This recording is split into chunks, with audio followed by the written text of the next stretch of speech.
அனைவருக்கும் வணக்கம். நான் உங்கள் அஸ்ட்ரோ புவனேஸ்வரி பேசுகிறேன். இந்த 2026 ஏப்ரல் மாதம் மேஷ ராசி மற்றும் மேஷ லக்னத்திற்கு எப்படி இருக்க போகுது பலன்கள், என்ன மாதிரி விஷயங்கள் கிரகங்கள் தங்களுடைய பாவகத்துக்கு ஏற்ப கொடுக்க போகிறாங்க, ராசிக்கு ஏற்ப கொடுக்க போகிறாங்க, நிச்சயமாக பார்க்கலாம். ஜோதிடத்தில் எப்போதுமே சில விஷயங்கள் உண்டு, அதில் இப்போ ஞாபகப்படுத்துகிறேன். ஃபஸ்ட்டு என்ன அப்படின்னு கேட்டிங்கன்னா, எந்த ஒரு பிரச்சனையுமே நிரந்தரமானது அல்ல, தொடர்ந்து நகரக்கூடியது. கிரகங்கள் எப்படி நகர்ந்துட்டே இருக்கு, அதே போல் பிரச்சனைகளும் தங்களுடைய வீரியங்களும் தாக்கங்களுமாக நகர்ந்து கொண்டே இருக்கிறது அப்படிங்கிறது நிதர்சனமான உண்மை. இன்னைக்கு நம்ம சந்தோஷமா இருக்கோம், நாளைக்கு நம்ம ரொம்ப துக்கமா இருக்கோம், நாளானைக்கு மறுபடியுமே இழந்த பிரச்சனை எல்லாத்தையுமே மீட்டெடுக்கிற மாதிரி ஒரு ஹோப் இருக்கு.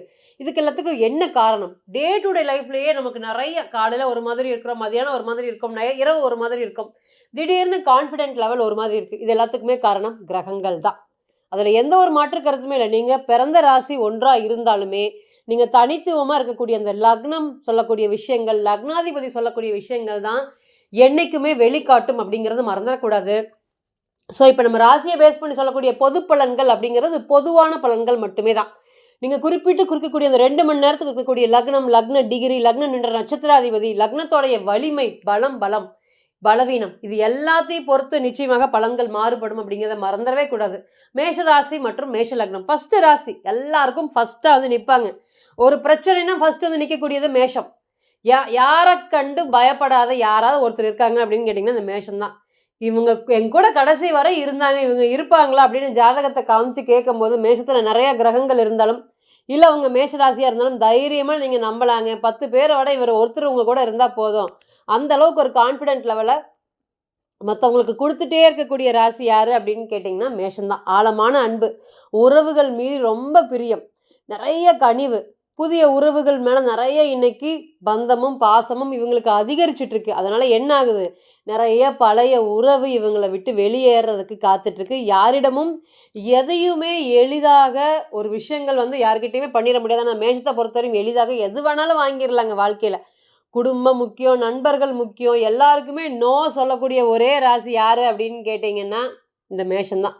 யாரை வேணாலும் கேளுங்க, பணம் பிரச்சனையா, இந்த நான் பணம் வாங்கி தரேன், இது பிரச்சனையா அப்படின்னு நிறைய மற்றவர்களை நம்பி முழு மனதோடு தன்னை ஒப்படைக்கக்கூடிய நபர்கள். மேஷம்லாம் பார்த்தீங்கன்னா ஷார்ட் டைம் லவ் பண்ணாவே கல்யாணத்துக்கு சீக்கிரம் போயிடுவாங்க. அது மேஷ ராசியோட பவர். யோசிக்கவே மாட்டாங்க, இவங்க ரொம்ப வந்து பார்த்திங்கன்னா ஃபினான்ஷியல் லெவல் அதிகமாக இருக்குது, இவங்களோட இவங்க நம்ம கல்யாணம் பண்ணிக்கிட்டா நம்ம வந்து வாழ்க்கையில் நல்லா இருக்கலாம், இதெல்லாம் மேஷத்தை பொறுத்தவரை இல்லைங்க. நமக்கு கடவுள் முருகரோடைய ஆறும் கண்டிப்பாக இருக்குது, கடவுள் இது கொடுத்துருக்காரு, நம்ம பார்க்கலாம் அப்படிங்கிற இந்த போதும் அப்படிங்கிற மனசே இந்த மேஷத்தை பொறுத்தவரையும் பெரிய அளவுக்கு பாதிப்புங்க. நீங்களாம் நினச்சிருந்தீங்கன்னா இன்னும் எவ்வளவோ சம்பாரிச்சிருக்கலாம், இப்படி தான் சம்பாரிச்சிருக்கணும்னு நினச்சிருந்தீங்கன்னா இன்றைக்கி எவ்வளவோ சம்பாரிச்சிருக்கலாம். இன்றைக்கி தாமதமாக சம்பாரிச்சிட்டு இருக்கக்கூடிய ஒரே ராசி. ரொம்ப திறமை இருந்தோம், திறமை இல்லாதவங்களாம் இன்றைக்கி வாழ்க்கையில் முன்னுக்கு போயிட்டே இருக்கிறாங்க. இன்றைக்கி எவ்வளோ திறமை இருந்தும் நீங்கள் பின்தங்கி இருக்கிற மாதிரியான ஒரு சூழ்நிலைகள். நிறைய அதிர்ஷ்டம் இருக்குது. எனக்குன்னு வரும்போது நான் கூட இருக்கேன், அவங்க ஜெயிக்கிறாங்க, நான் இல்லாத போது அவங்க தோக்குறாங்க, நான் போனோடனே ஜெயிக்கிறாங்க. ஆனால் எனக்குன்னு ஒரு வரும்போது அதிர்ஷ்டம் இல்லாமல் நான் தோத்துட்ருக்கேன். ஏன் எனக்குன்னு வரும்போது இந்த மாதிரி விஷயங்கள்லாம் எனக்கு அதிர்ஷ்டம் இல்லையா அப்படிங்கிற ஹோப்பெல்லாம் இன்றைக்கி ரொம்ப அதிகமாக இருக்குது. இந்த ராசியை பொறுத்தவரை ராசிக்கு 12 சனீஸ்வர பகவான் இருந்தாலும் ராசிக்கு 9ஆம் அதிபதி குரு ராசிக்கு 3ஆம் இடத்துல இருக்கார். இது தம்பியை தான் சப்போர்ட் பண்ணுமோ தவிர்த்து உங்களை சப்போர்ட் பண்ணாது. அப்போ எங்கே போனாலும் நீங்கள் என்ன பேச்சு வாங்குறீங்க, உன் தம்பி நல்லா இருக்கானாமே, உன் தங்கச்சி இந்த கார் வாங்கிட்டாங்களாமே, நீங்கள் எப்போ அந்த மாதிரி பிழைக்க போகிறீங்க, இந்த மாதிரியான கேள்விகள் தான். இது உங்கள் அக்காவாமே அப்படிங்கிற மாதிரியான கேள்விகள் தான் நிறையா இன்றைக்கி நீங்கள் ஃபேஸ் பண்ணிட்டு இருக்கக்கூடிய நிறைய இன்றைக்கி மௌனமான வழி. இன்றைக்கி விட்டு கொடுத்து எவ்வளோதான் விட்டு கொடுக்குறது, அட போங்கடா அப்படின்னு சொல்கிற மாதிரியான சூழ்நிலை.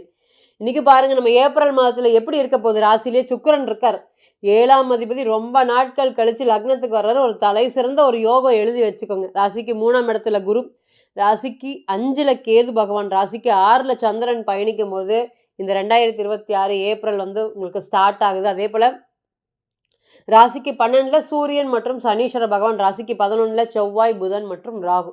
இந்த காம்பினேஷன் தான் இந்த 2026 ஏப்ரல் மாதம் முழுவதுமே உங்களுக்கு இருக்க போகுது.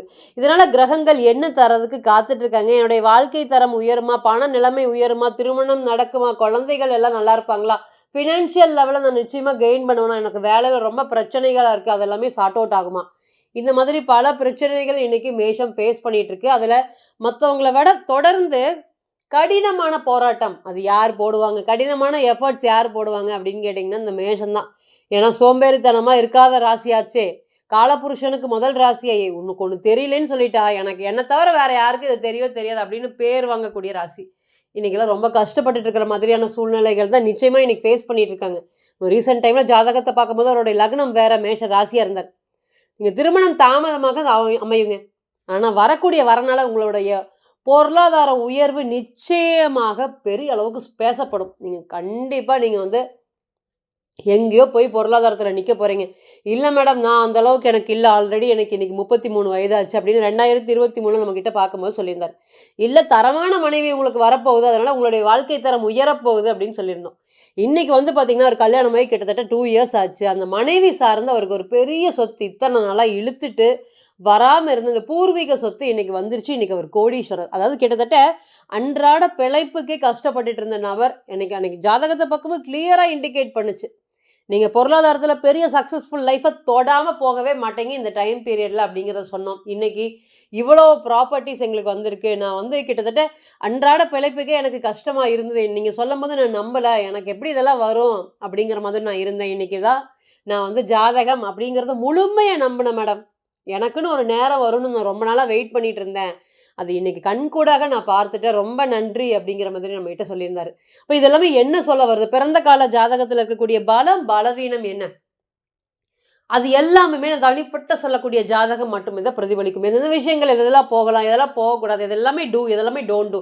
எந்த காலத்தில் பிஸ்னஸை டெவலப் பண்ணலாம், எந்த காலத்தில் பிஸ்னஸை ரொம்பவே கம்மி பண்ணணும், எந்த நேரத்தில் நம்ம உஷாராக இருக்கணும், நம்மளோட பிறந்த கால ஜாதகத்தில் இருக்கக்கூடிய கிரகங்களுடைய பலம் பலவீனம் என்ன அப்படிங்கிறது கண்டிப்பாக பலன்கள் மாறுபடும் அப்படிங்கிறது நீங்கள் மறக்கக்கூடாது. திருப்பி சொல்லும் போதும் கோச்சாரம் அப்படிங்கிறது வந்து பார்த்திங்கன்னா சில இடத்துல மட்டுமே தான் வேலை செய்யும். உங்களுடைய மெயின் பிளானட் எதுவோ அதுதான் வந்து பார்த்திங்கன்னா உங்களுக்கு பலன்கள் கொடுக்கறதுக்கு காத்துட்ருக்கு அப்படிங்கிறத மறந்துடக்கூடாது. 7ஆம் அதிபதினு சொல்லக்கூடிய ராசிக்கு 7ஆம் அதிபதி ராசிக்கு வரும்போது திருமண யோகம் தாமதமாக நடக்குது. ஒரு இடத்துலையும் எங்களுக்கு பயங்கரமான டிஸப்பாயின்மெண்ட் இருக்குது, நடக்குமா நடக்காதா அப்படிங்கிற மாதிரி கேள்விகள் இருக்குது. நிறைய மாங்கல்ய தோஷம் இப்போ ரீசெண்ட் டைமில் பார்க்கக்கூடிய ஜாதகங்கள் அனைத்துமே கிட்டத்தட்ட 30+ கடந்தது எல்லாமே ஒரு மாங்கல்ய தோஷமாக இருக்குது. ஏதாவது ஒரு தோஷம் வந்து பார்த்திங்கன்னா சுட்டி காட்டிகிட்டே இருக்குது, திருமணம் நடக்க மாட்டேங்குது அப்படின்னு வருத்தப்பட்டுட்டு இருந்தவங்களுக்கு இந்த நேரம் தாமதமாக இருந்தாலும் தரமான வரன் வரும் அப்படிங்கிறத மறந்துடவே கூடாது. காலத்துக்கும் அந்த திருமணத்தை நினச்சி நம்ம கொண்டாடக்கூடிய வரன்கள் இந்த நேரத்தில் உங்களுக்கு வரும். நீங்கள் எதிர்பார்த்தாலும் எதிர்பார்த்தாட்டையும் திருமணத்தை கொண்டு வந்து விட்டுட்டு போயிருமா அப்படின்னு கேட்டிங்கன்னா எஸ். அதே போல் உறவு பந்தம் பாசம் இன்றைக்கெல்லாம் மேஷத்தை பொறுத்தவரையும் சகோதரர் இருக்கானா, அவங்க எங்கேயோ ஓரமாக இருக்காங்க, என்கிட்ட பேசிய பல நாட்கள் ஆச்சு அப்படின்னு சொல்லி வருத்தப்பட்டுட்டு இருந்தவங்க அனைவருக்குமே இனி சகோதரன் சம்பந்தப்பட்ட உறவுகள் எல்லாமே பந்தமும் பாசமும் நிச்சயமாக இணையும். அதே போல் இந்த மேஷத்தை பொறுத்தவரையும் தொழில் நல்லா இருந்தாவே போதும். ஏன்னா சனீஸ்வர பகவான் 2 ஆதிபத்தியம் வாங்குறார் இந்த ராசியை பொறுத்தவரையும்.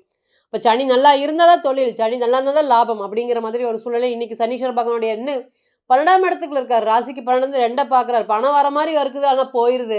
என் பணத்தை இன்னொருத்தங்க சாப்பிட்டு உட்காந்துட்டு இருக்கிறாங்க, அவன் சொகுசாக இருக்கிறாங்க, அதுதான் முக்கியம். இன்றைக்கி நீங்கள் சில பணத்துக்கே கஷ்டப்படுறீங்க, சில 1000 பணத்துக்கே கஷ்டப்படுறாங்க. மற்றவங்க கிட்ட ஏதாவது ஒரு கதையை சொல்லி காசை வாங்கிட்டு போயிடுறாங்க, வாங்கிட்டு போய் உங்களை ஏமாத்திடுறாங்க. அதுதான் இன்றைக்கி முக்கியமான விஷயங்கள். அதனால் பணம் சார்ந்த விஷயத்தில் நிறைய ஏமாற்றம் சந்திச்சுட்டு இருந்த மேஷத்துக்கு இனி அந்த மாதிரி பிரச்சனைகள்லாம் வராது. அதே போல் தொழில் நல்லா இருந்தால் தான் மேஷத்தை பொறுத்த வரையுமே தொழில் நல்லா ஓடுனா தான் சந்தோஷமாக இருப்பாங்க அந்த மனுஷங்க. நல்லா பார்த்தீங்கன்னா தொழில் பண்ணுறவங்க மேஷராசி மேஷ லக்னம் எல்லாமே தொழில் நல்லா இருந்தால் வாழ்க்கையில் எல்லா பிரச்சனையும் சால்வ் பண்ணிட்டு போயிட்டே இருப்பாங்க. வீட்டில் வந்து பார்த்திங்கன்னா ஒரு அடிமையாக வாழ்ந்துட்டு போயிட்டே இருப்பாங்க. அதெல்லாம் எனக்கு முக்கியம் இல்லை, எனக்கு தொழில் நல்லா நடந்தால் போதும் அப்படிங்கிற மாதிரி நிறைய விஷயங்கள் இருக்குது. அதுக்கு எல்லாத்துக்குமே தொழில் இன்றைக்கி வந்து பார்த்திங்கன்னா 10 பேருக்கு நான் சம்பளம் கொடுத்துட்டு இருந்தேன், 11 பேருக்கு சம்பளம் கொடுத்துட்டு இருந்தேன். இன்றைக்கி என்னால் என்னுடைய சம்பளத்தவே எடுக்க முடியல மேடம், இதோட இப்படியே போயிருமா, இல்லை தொழிலை டெவலப் பண்ணலாமா, விரிவுபடுத்தலாமா, எப்போ நல்லா போகும், இந்த மாதிரி கேள்விகள் ரீசெண்ட் டேஸில் இந்த மேஷம் ரொம்பவே ஃபேஸ் பண்ணிகிட்டு இருக்காங்க. அது எல்லாமே இனி வரக்கூடிய காலங்களில் மாற்றம் அப்படிங்கிறது அதிகமாக இருக்கும். வியாபாரம் சார்ந்த விஷயத்தில் இருக்கக்கூடிய சக்ஸஸ் இனி வரக்கூடிய காலங்களில் அதிகரிக்கிறதுக்கு வாய்ப்பு இருக்குது. மருத்துவத்துறை சார்ந்து நான் கடுமையாக முயற்சி பண்ணிகிட்ருக்கேன், எனக்கு நிறைய நேமும் ஃபேமும் கிடைக்குமா அப்படிங்கிறவங்களுக்கு இந்த நேரம் வந்து பார்த்திங்கன்னா நல்ல ஒரு யோகத்தை கொடுக்கறதுக்கு காத்துட்ருக்கு. அதே போல் புதிய வேலை வாய்ப்புகள் ஏற்றி விட்ட என்னையவே தள்ளி விடுறாங்க இருக்கிற இடத்துல இருந்து, என்ன பேசியுமே நான் கூடி செஞ்சவங்க எனக்கே எதிராக மாறுறாங்க அப்படிங்கிற மாதிரியான ஒரு சுச்சுவேஷன் இன்றைக்குமே. மற்றவங்க உங்களுக்கு கொடுக்கக்கூடிய ப்ரையாரிட்டியை உங்களுக்கு கொடுக்கறது இல்லை. இன்றைக்கி எல்லாமே உங்களை யூஸ் பண்ணிவிட்டு உங்களை வந்து பார்த்திங்கன்னா ஸ்டெப் பை ஸ்டெப்பாக கழட்டி வரதை நீங்கள் கண்கூடாக பார்க்கலாம். இவங்க நம்மக்கிட்டேருந்து விலகிறாங்க அப்படிங்கிற ஒரு ஹிண்ட்டு கொடுத்துட்டே ஆப்போசிட் நபர்கள் இன்றைக்கி உங்கள்கிட்டேருந்து விலகிட்டு இருக்காங்க. அந்த விலகல் எல்லாமே உங்களை பெருசாக இனிமேல் வந்து பார்த்திங்கன்னா பயப்பட தேவையில்லை. அதனால் விலகக்கூடிய நபர்கள் எல்லாமே இனி வேண்டாதவங்க தான் அப்படிங்கிறத நீங்கள் முடிவு பண்ணிக்கோங்க. தொழில் சார்ந்த பெரிய யோகத்தை கொடுக்கறதுக்கு காத்துட்ருக்கு. அதே போல் நிறைய உதவி கேட்டு ஒருவரையும் பார்த்திங்கன்னா வெறுங்கையால் அனுப்பக்கூடாது அப்படின்னு நினைக்கிற உங்களுக்கு இத்தனை நாளுமே பொருளாதாரத்தில் ஒரு கடுமையான பிரச்சனைகள் இருந்துகிட்டே இருக்குது. இன்றைக்கி 2ஆம் அதிபதி ராசிக்கு வந்துட்டார். அந்த பிரச்சனையெல்லாம் சார்ட் அவுட் பண்ணக்கூடிய விதமாக ஒரு நல்ல ஒரு ஃபினான்ஷியல் ஹெல்ப் நீங்கள் மற்றவங்க கிட்டேருந்து இந்த நேரத்தில் நீங்கள் எதிர்பார்க்கலாம். இதெல்லாம் நான் செஞ்சுருக்கேன், நான் சொல்லி காமிச்சதே இல்லை, ஆனால் இன்றைக்கி என்னை சொல்லி காமிச்ச வச்சு என்னுடைய உறவு காயப்படுத்துகிறாங்க, எங்கள் அப்பாவே நீ யாருன்னு கேட்குறாங்க. அந்த மாதிரி நிறைய பார்த்தோம். இப்போ ரீசெண்ட் டைம்ஸ் அந்த கிரக சேர்க்கைகள்லாம் அவ்வளோ ஒரு வீக்னஸாக இருக்குது. அப்போ அந்த மாதிரி திருமணம் சார்ந்த விஷயத்தில் இருக்கக்கூடிய பிரச்சனைகளுக்குமே, 2வது குடும்பத்தில் இருக்கக்கூடிய பிரச்சனைகளுக்குமே இந்த நேரம் ஒரு பதில் சொல்கிறதுக்கான ஒரு விஷயங்கள், ஒரு நல்ல ஒரு பாசிட்டிவான ஒரு மன மகிழ்ச்சியோடு திரும்பி சேருவதற்குண்டான வாய்ப்புகளும் கண்டிப்பாக இருக்கும் அப்படிங்கிறத மறந்துடக்கூடாது. எவ்வளோதான் நம்ம பாசிட்டிவ் சொன்னாலும் ராகு பாருங்கள், கேது பாருங்கள், ரெண்டுமே எல்லா கிரகங்களும் பார்த்திங்கன்னா ராகு கேதுக்குள்ளே இணைஞ்சிருக்கு. அப்போ இந்த கூட்டுக்குள்ளே இருக்கக்கூடிய கிளி மாதிரி இந்த நேரம் பார்த்திங்கன்னா யோசிக்க முடியாத ஒரு சூழ்நிலைகளை கொடுக்கும். எப்படியெல்லாம் பாசிட்டிவ் சைன் இருக்கோ அதே மாதிரி நெகட்டிவ் சைனும் இருக்கா அப்படின்னு கேட்டிங்கன்னா எஸ், நிச்சயமாக. அது தனிப்பட்ட ஜாதகத்தை பொறுத்த வரையும் அது கூட்டுற குறைய நிச்சயமாக இருக்கும். ஸோ இதுக்கு எல்லாத்துக்குமே தனிப்பட்ட ஜாதகம் தான் பெஸ்ட்டு. ஸோ தனிப்பட்ட ஜாதகத்தை நீங்கள் ஆலோசனை பண்ண விருப்பப்பட்டீங்கன்னா கீழே இருக்கக்கூடிய நம்பருக்கு காண்டாக்ட் பண்ணுங்கள். நான் வணங்கக்கூடிய நரசிம்மர் உங்கள் எல்லோருக்குமே நல்ல வளமான வாழ்க்கையை ஏற்படுத்தி தர நிச்சயமாக பிரார்த்தனை பண்ணிக்கிறேன். மீண்டும் ஒரு பதிவில் உங்களெல்லாம் சந்திக்கும் வரை உங்களிடமிருந்து விடைபெறுவது உங்கள் அஸ்ட்ரோ புவனேஸ்வரி. நன்றி, வணக்கம்.